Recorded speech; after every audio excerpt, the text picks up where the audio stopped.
यदि तुम चाहो तो अब भी इस युद्ध की नियति को बदल सकते हो कर्ण।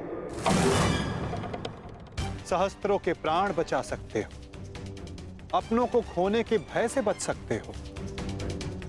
तुम्हारे पास अब भी समय है। हमारे पक्ष में आकर इस युद्ध को एक दिन में समाप्त कर दो मित्र। इस महाविनाश का मूल्य कम कर दो। बोलो मित्र, अपनी निष्ठा की नियति को बदलकर तुम इस युद्ध की नियति को बदलना चाहोगे? महामहिम भीष्म ने तुम्हें इस युद्ध भूमि में प्रवेश करने से वर्जित किया है।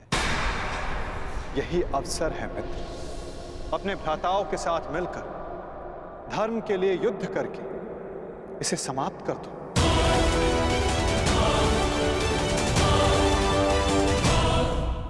यही अवसर है मित्र, अपने भ्राताओं के साथ मिलकर धर्म के लिए युद्ध करके इसे समाप्त कर दो।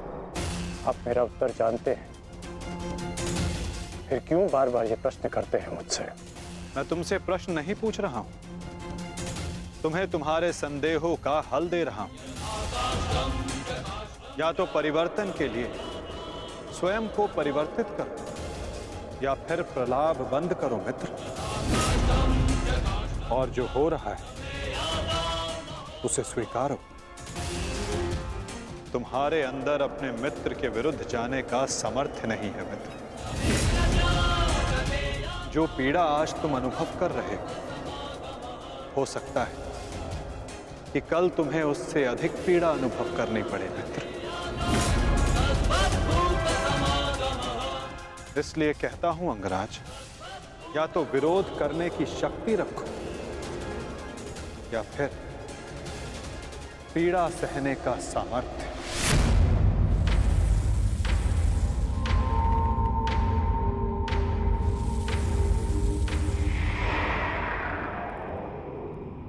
एक बात और थी मित्र, सोचा कि तुम्हें उसका ज्ञात होना चाहिए। आज मैंने अर्जुन को महाज्ञान दिया, उसे अपने विश्व रूप के दर्शन करवाए। ये जानकर तुम्हें बुरा तो नहीं लगा ना? कहीं तुम फिर से ये तो नहीं सोच रहे कि मैं पक्षपाती हूं? आप पक्षपाती तब होते जब आप अर्जुन को अपना विराट रूप नहीं दिखाते। आपने मुझे अपने विराट रूप का साक्षी बनने की अनुमति दी। मुझे पूर्ण विश्वास था केशव कि एक ना एक दिन आप अर्जुन को अपना विराट रूप अवश्य दिखाएंगे। आपको लेकर किसी और के मन में शंका हो सकती है, परंतु मेरे नहीं।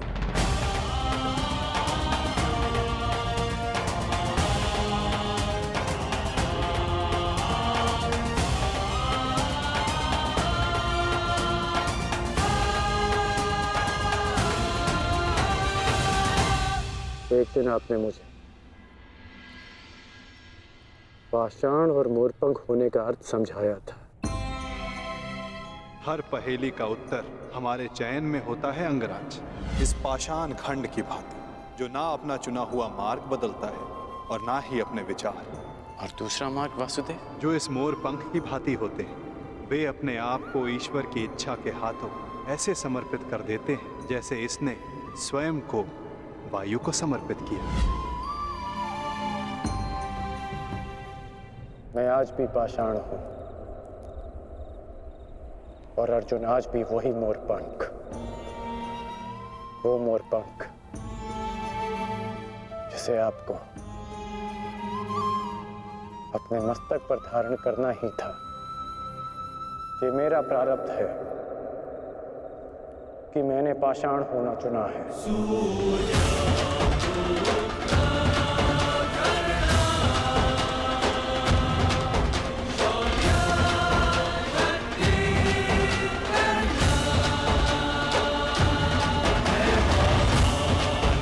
प्रणिपात केशव। कल्याण वस्तु मित्र।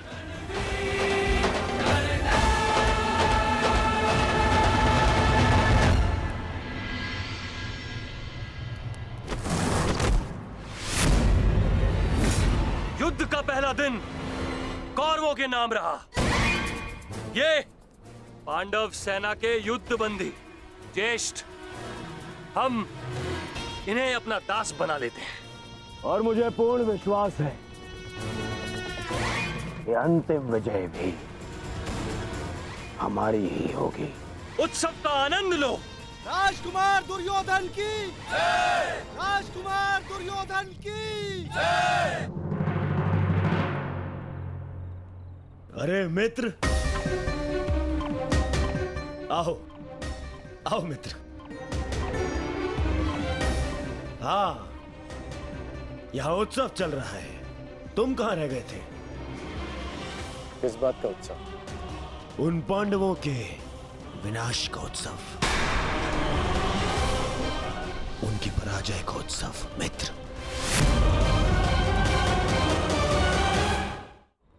उन पांडवों के विनाश का उत्सव जिसका श्रेय जाता है तुम्हारे पुत्र को, वीर महारथी वृषसेन को, जिसे तुमने इतना सामर्थ्यवान बनाया।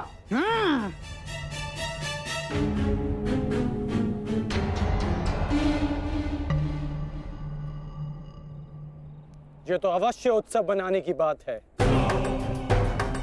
आज तो मैं भी मदिरा पान करूंगा। मामा श्री, तुम भी मदिरा पान करोगे?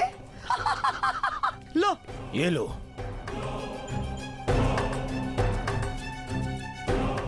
ये उत्सव पांडवों के विनाश के नाम।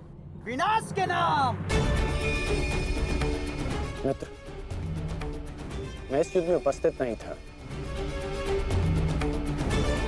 क्या तुम मुझे बता सकते हो कि पांडवों की सेना में कितने हताहत हुए? पूरी एक औक्षणी सेना और साथ साथ उस मूर्ख बालक उत्तर का भी अंत किया आज हमने। विराट के छल का प्रतिशोध लिया हमने। उत्तम, अति उत्तम दुशासन।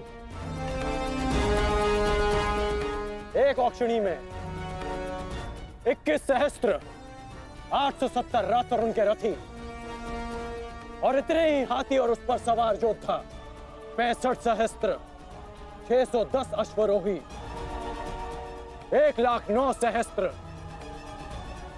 350 पैदल सैनिक। आज हमने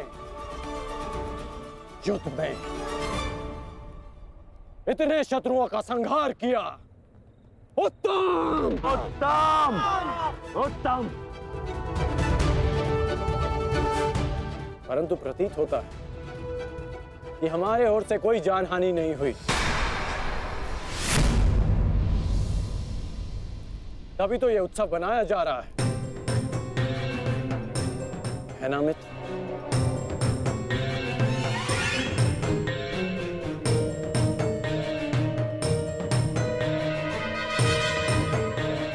नहीं मित्र, हमारी ओर भी लगभग आधी अक्षौणी सेना की हानि हुई है।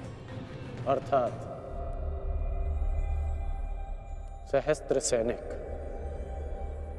महारथी, अश्वरोही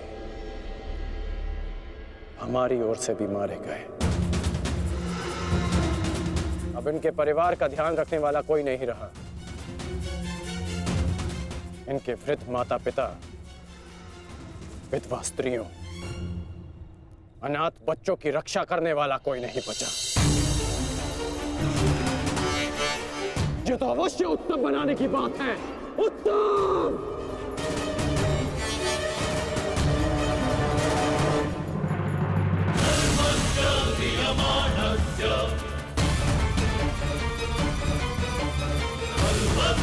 सर्वस्य